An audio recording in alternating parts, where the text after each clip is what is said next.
విశాఖపట్నం నుంచి హైదరాబాద్ కేవలం 8 నిమిషాల్లో వెళ్తే, ఢిల్లీ నుంచి లండన్ 2 గంటల్లో చేరితే ఇది హాలీవుడ్ సినిమా కాదు, సైన్స్ ఫిక్షన్ కానీ కాదు, ప్రపంచ విమానయాన చరిత్రలో ఇప్పుడు జరిగిన ఒక కొత్త ప్రయోగం.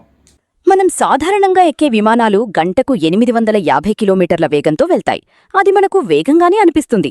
కానీ ఏకంగా 9 రెట్లు వేగంగా వెళ్లే విమానముంటే దాన్నే హైపర్సోనిక్ ప్రయాణం అంటారు. ఇక్కడే ఒక చిక్కొస్తుంది. అంత వేగం కావాలంటే మామూలు జెట్ ఇంజన్ సరిపోదు. మరి రాకెట్ వాడొచ్చు కదా అనుకుంటున్నారా? రాకెట్కి ఒక పెద్ద లోపముంది. దాంతోపాటు ఆక్సిజన్ని కూడా మూసుకెళ్లాలి. అంటే బరువు ఎక్కువ, ఖర్చు ఇంకా ఎక్కువ. ప్రయాణికుల విమానానికి ఇది అస్సలు వాడుకలో పెట్టలేం. మరి పరిష్కారమేంటి? అమెరికాలోని హూస్టన్ కేంద్రంగా పనిచేసే ఒక చిన్న ఏరోస్పేస్ స్టార్టప్ ఈ ప్రశ్నకు వెతికిన సమాధానమే ఇప్పుడు అందరి నోళ్లలో నానుతోంది.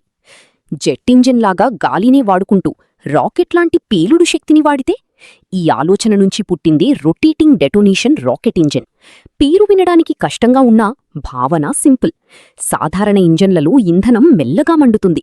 కాని ఈ కొత్త ఇంజన్లో ఇంధనం మండదు. ఏకంగా నియంత్రిత పేలుళ్ల రూపంలో పేలుతుంది. అది నిరంతరం ఒక వలయాకారంలో గుండ్రంగా తిరుగుతూ. అందుకే దీనికి ఆ పేరు. ఈ పద్ధతిలో తక్కువ ఇంధనంతోనే ఎక్కువ శక్తి పుడుతుంది. వినడానికి వింతగా ఉన్నా ఈ సూత్రాన్ని శాస్త్రవేత్తలు 1980ల నుంచి ఊహిస్తున్నారు. కానీ దాన్ని నిజంగా ఎగరేయడం మాత్రం ఇన్నేళ్లలో ఎవ్వరికీ సాధ్యం కాలేదు. ఇప్పుడే అసలు కథ మలుపు తిరుగుతుంది. ఈ ఇంజిన్ తిరిగే భాగాలు ఫ్యాను, టర్బైను ఏమీ ఉండవు. ఇది కేవలం ఒక గొట్టం లాంటిదే. కానీ ఇలాంటి ఇంజిన్కు ఒక పెద్ద పరిమితి కూడా ఉంది. ఇది తనంతట తానే భూమి మీద నుంచి స్టార్ట్ కాలేదు. ముందుగా దీన్ని చాలా వేగానికి తీసుకువెళ్తేనే ఇది మండటం మొదలు పెడుతుంది. అంటే నేల మీద నుంచి ఎగరాలంటే వేరే సాయం కావాలి. ఇప్పుడు ప్రపంచాన్ని ఆశ్చర్యపరుస్తున్న విషయం ఏంటంటే, ఈ బృందం ఈ సమస్యను పరిష్కరించింది. తమ కొత్త ఇంజిన్ను ఒక చిన్న ర్యాకెట్ వ్యవస్థను జోడించి న్యూ మెక్సికోలోని ఒక పరీక్ష కేంద్రం నుంచి దీన్ని విజయవంతంగా ఎగరవేశారు. మొదట రాకెట్ భాగం అవసరమైన వేగాన్ని అందిస్తుంది. వేగం సరిపడా పెరిగాక గాలిని పీల్చుకుంటూ పనిచేసే విభాగం చేతికి బాధ్యత వస్తుంది. టేకాఫ్లో ఒక టెక్నాలజీ, అత్యంత వేగంలో మరో టెక్నాలజీ, రెండూ కలిసి ఒకే ఇంజిన్లా పనిచేశాయి. ఈ కంపెనీ సాంకేతిక అధిపతి స్వయంగా చెప్పిన మాట గుర్తుంచుకోదగినది.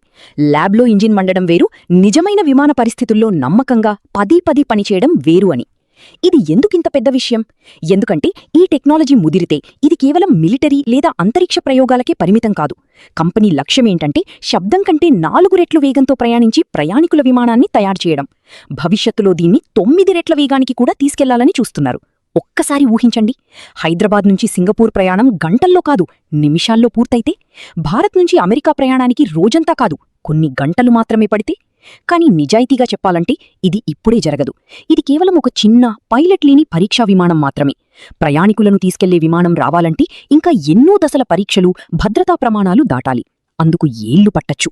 అయితే ఈ చిన్న పరీక్ష చెప్పిన సందేశం ఒకటే: ఇది అసాధ్యం కాదు.